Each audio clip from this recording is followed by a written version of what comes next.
नहमदुहु व नुसल्ली अला रसूलिहिल करीम अम्मा बाद फ़अऊज़ु बिल्लाहि मिनश शैतानिर रजीम बिस्मिल्लाहिर रहमानिर रहीम।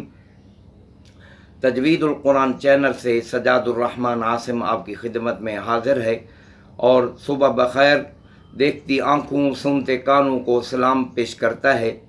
जैसा कि आप हजरात के इल्म में है, कल के सबक में ये चीज़ बयान की गई कि अल्लाह रब्बुल इज़्ज़त ने कुरान मजीद की हिफाजत का ज़िम्मा तो अपने सुपुर्द फरमाया और बाकी आसमानी किताबों की हिफाजत इंसानों के सुपुर्द फरमाई।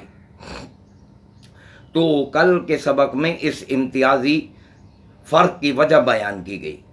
इस इम्तियाज़ और फ़र्क की वजह बयान की गई, ये क्यों अल्लाह ताला ने अपने ज़िम्मा कुरान की हिफाजत ली और बाकी किताबों की हिफाजत अल्लाह ने इंसानों के सुपुर्द फरमाई। फिर दूसरा ये जवाब दिया गया कि अल्लाह रब्बुल इज़्ज़त ने अपना इस हिफाजत वादा हिफाजत को किस तरह पूरा फरमाया। ये था कल का सबक।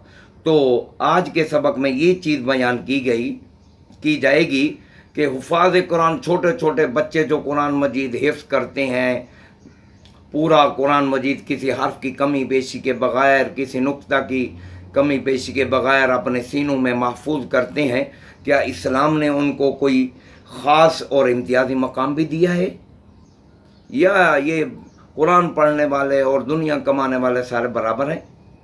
ये चीज़ बयान की जाएगी आज के सबक में। दूसरा ये बयान किया जाएगा कि कुरान मजीद की जो ये हिफाजत अल्लाह ने अपने सुपुर्द फरमाई, बाकी किताबों की हिफाजत इंसानों के सुपुर्द की, ये अजीब व गरीब हिफाजत सिर्फ कुरान मजीद को हासिल है या दूसरी किताबों को भी हासिल हुई किसी किताब को? तीसरी ये चीज़ बयान की जाएगी कि वो कौन सी चीज़ है जो हर ज़माना में मुसलमानों को कुरान मजीद के हिफ्ज़ करने के ऊपर आमादा करती रही। ये तीन सवाल हैं, इसका जवाब इंशाअल्लाह आज के सबक में दूंगा।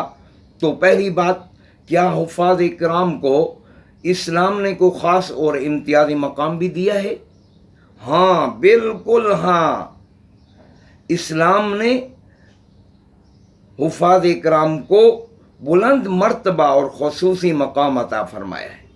चुनाचे फ़ज़ाइल कुरान के सिलसिला में इंशाअल्लाह हदीसों से मैं साबित करूँगा कि नबी पाक सल्लल्लाहु अलैहि वसल्लम ने उनको इम्तियाज़ी मकाम अता फरमाया है। ये नहीं है कि दुनियादार और दीनदार सारे बराबर हैं, ये नहीं है। अल्लाह ताला ने और नबी पाक सल्लल्लाहु अलैहि वसल्लम ने कुरान पढ़ने वालों को एक ख़ास मकाम, बुलंद मकाम अता फरमाया है, जो अल्लाह ताला क़यामत के दिन हुफ़ाज़ इकराम को बहुत बड़ी नेमतें अता फरमाएगा, जो न किसी जहन में है, न किसी ने देखी, न सोची हैं। ऐसी ऐसी नेमतें अता फरमाएगा। तो बहरहाल अल्लाह ताला और नबी पाक सल्लल्लाहु अलैहि वसल्लम ने हुफ़ाज़ इकराम को ख़ास मकाम भी अता फरमाया है। दूसरी चीज़ ये कि कुरान मजीद की हिफाजत सिर्फ ये अनोखी और अजीब व गरीब हिफाजत सिर्फ कुरान मजीद के हिस्सा में आई है। बाकी किसी किताब को ये चीज़ हासिल नहीं हुई कि बाकी किसी किताब की हिफाजत भी अल्लाह ताला ने अपने सुपुर्द फरमाई हो। ऐसा नहीं है, सिर्फ कुरान मजीद की हिफाजत ही अल्लाह रब्बुल इज़्ज़त ने अपने सुपुर्द फरमाई और हिफाजत की है, कर रहे हैं, क़यामत तक करेंगे।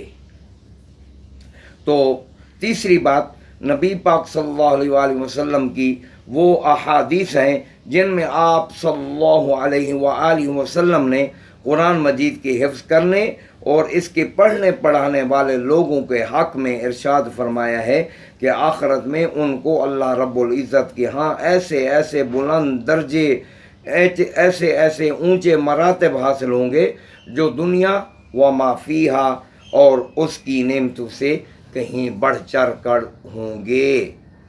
ये है आज का हमारा सबक। अल्लाह रब्बुल इज़्ज़त से मेरी दुआ है, अल्लाह रब्बुल इज़्ज़त हम सब तमाम मुसलमानों को इन मसाइल की रोशनी में कुरान मजीद सही पढ़ने, तजवीज़ के साथ पढ़ने की तौफ़ीक़ अता फ़रमाए और इन अहकाम पर अमल करना भी तमाम मुसलमानों के लिए आसान फरमाए और हम सब को دین پر چلنے کے لیے اخلاص بھی عطا فرمائے اور ہم سب کا خاتمہ بھی بالخیر فرمائے۔ وآخر دعوانا ان الحمد للہ رب العالمین۔